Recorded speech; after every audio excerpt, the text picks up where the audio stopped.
Alright guys, welcome back to God's Country Shooting and Outdoors. I am Chad Morrison, and I'm sorry that I've been so long getting a video out. Just been really busy. A lot going on. Summers are busy. But it's July the 4th. I've been trying for a week to put together something, and I thought, you know what, I want to say hello to you guys, and I want you guys to hopefully say hello back to me. So please, if you like these videos and you love the Lord, you love hunting and outdoors, please give me a thumbs up. Even more so, I'd love to hear you just say, hey, praying for you, brother. That'd be great. And if you don't know the Lord, I'd like to help you find Him. July the 4th, before I get into the video, we're going to be talking about my Marlin 336-35 Remington that I've been reloading. I want to just talk about that for a few minutes, about the load development that I've done. But I just really want to say first, I want to thank everybody who serves in our country, who has served our nation. When I think about July the 4th, I think a little bit deeper. As a Christian and a preacher, I recognize a piece of history that a lot of people might not recognize. And you can go in online and look up some old preachers like Reverend Jonas Clark, and you'll find a lot of history that the Methodist Church of that day recorded. And Jonas Clark and several other preachers were very big, we'll call them instigators, in making the revolution possible. They done a lot to preach and ignite a fire of freedom within the United States as we knew it then under British rule. And Reverend Jonas Clark was so hated by the British that they finally received orders, and I don't remember the dates right off of the top of my head, but about a year before the Revolutionary War actually so-called started, the British were sent to the town where Jonas Clark pastored. He had been training his men to fight for quite some time, but didn't realize that was that late in the day. I guess it is. So anyways, Jonas Clark was given word that the British was on the march to come and arrest and pillage and do all kinds of bad things like the British did. And he was cited in saying, I have trained my men for such a time as this. And the first real battle was fought there on the front steps in the front yard of his church in Massachusetts. So I want to say, you know, we give a lot of soldiers credit, but there's a lot of praying men and women and grandfathers and fathers and mothers that love this nation. Some of them weren't able to be able to go and serve their nation, but boy, they sure did do a lot to try to keep that patriotic spirit going within us. And I'm glad that not only did I go and do my best to serve, but I also had a family that loved and desired freedom, and they were very adamant about supporting our troops and praying for our troops. So I want to give a shout out to those who love our nation. That's just something that we don't see a whole lot of today. But thank you all for serving for our nation. Thank you for praying for our nation, and thank you for standing for our nation. I'm so glad to be an American. Even with everything going on in the world today, we are in the most free and blessed nation in the world, and I'm very thankful for that. Alright, I've run my mouth enough about that. So I want to show you, this is my Marlin 336 in a 35 Remington. I put on this a BSA optic scope, and I was really impressed with how well that it shot. It shot very well. It was very clear. No, they're not a sponsor, but I've always loved that. My first deer was killed with a 35 Remington. There's kind of a, either you like the Winchesters or you like the Marlins. I like the Marlins. I like the way they feel. I like the round stock, the more pistol grip style stock. And I actually have one in a 35, one in a 30-30. And my dream collection one day is to have the 45-70, the 444 Marlin, and the 356, I think it is, Winchester. Anyways, that's my dream collection and the lever actions. Anything else is just pie on the cake. We can have both, or at least I like pie and cake at the same time. Okay, anyways, so I'm fat, okay? But anyways, so here's what we've got. I will put on the screen somewhere one or the other. I will try to make room for these stats that I put together, and I'm not going to go through all of them.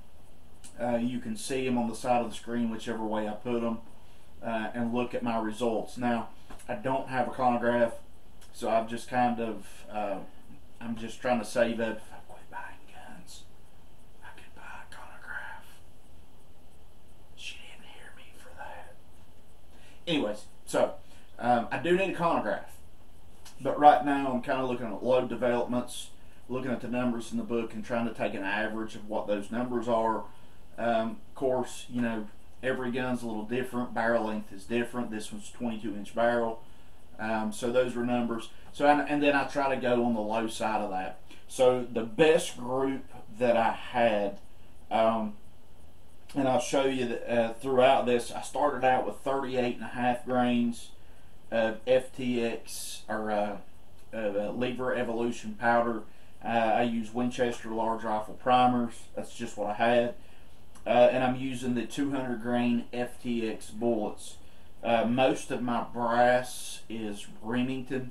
I did find that the Remington brass seems to load easier than the Winchester brass. So if you can get a hold of some of the older, the Remington brass, it just the head size is, the thickness is a little bit off, and I found that I had to move the Winchester brass around just a little bit to kind of get the bullet to seat straight in.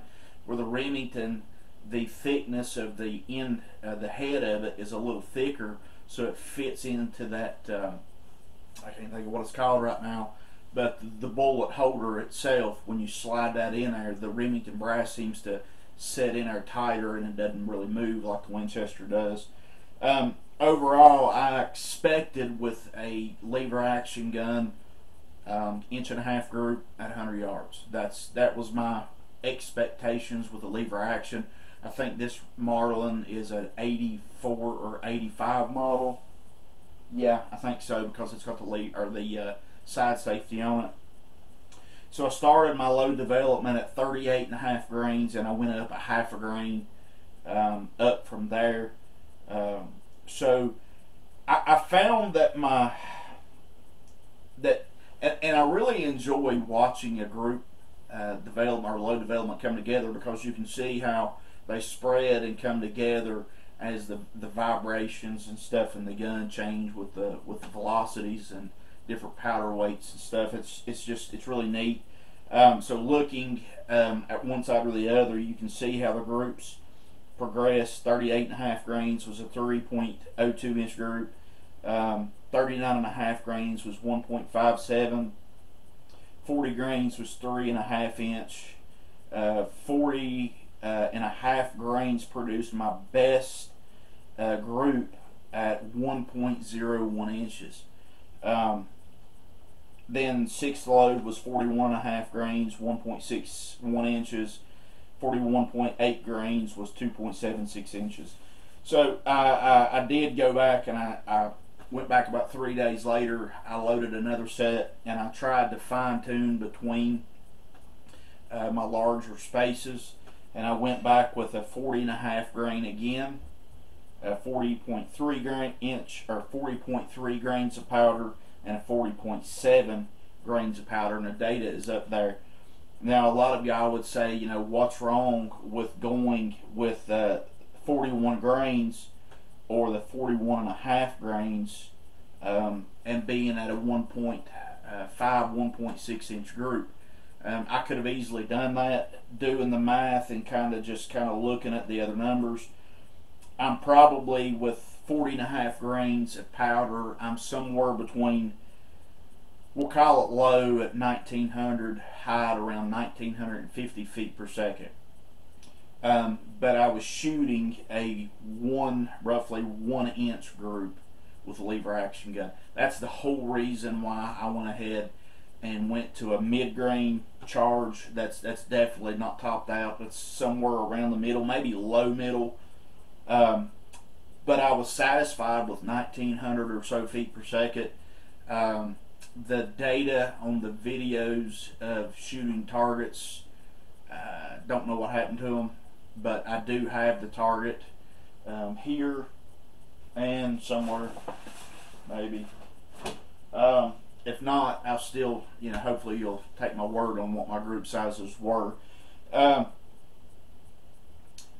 I could have went with more velocity, but I was easily hitting a 10-inch steel target at 200 yards, pretty dead on center at 200 yards. As a matter of fact, I shot an 8-inch and drilled it pretty good. So I'm not going to complain about that. I mean, around here, if I'm using my lever action gun, I'm probably going to be shooting under 100 yards because I'm going to be in the heavier woods. I mean, I live in the Appalachian Mountains.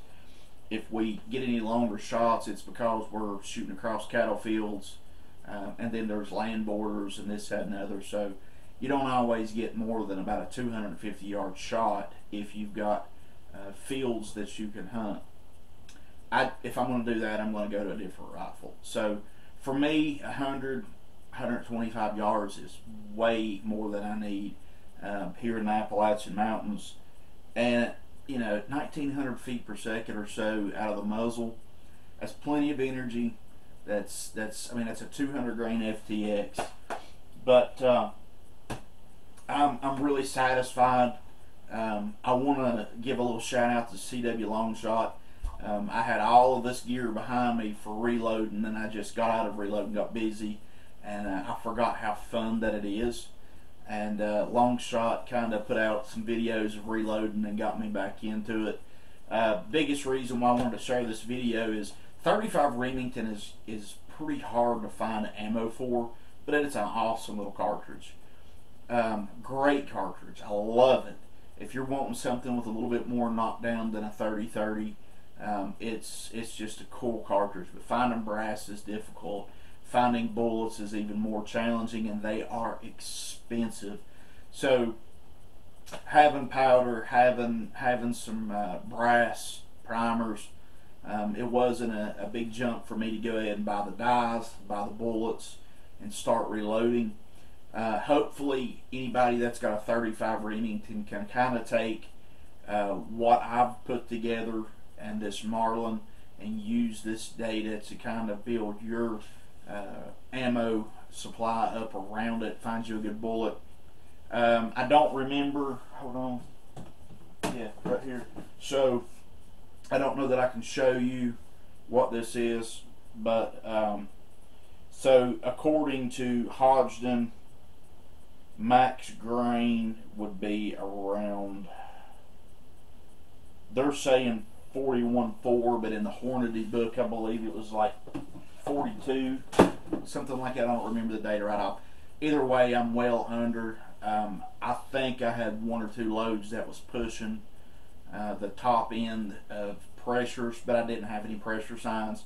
I was like maybe a half a grain over the max according to the Hornady book and the Lyman book.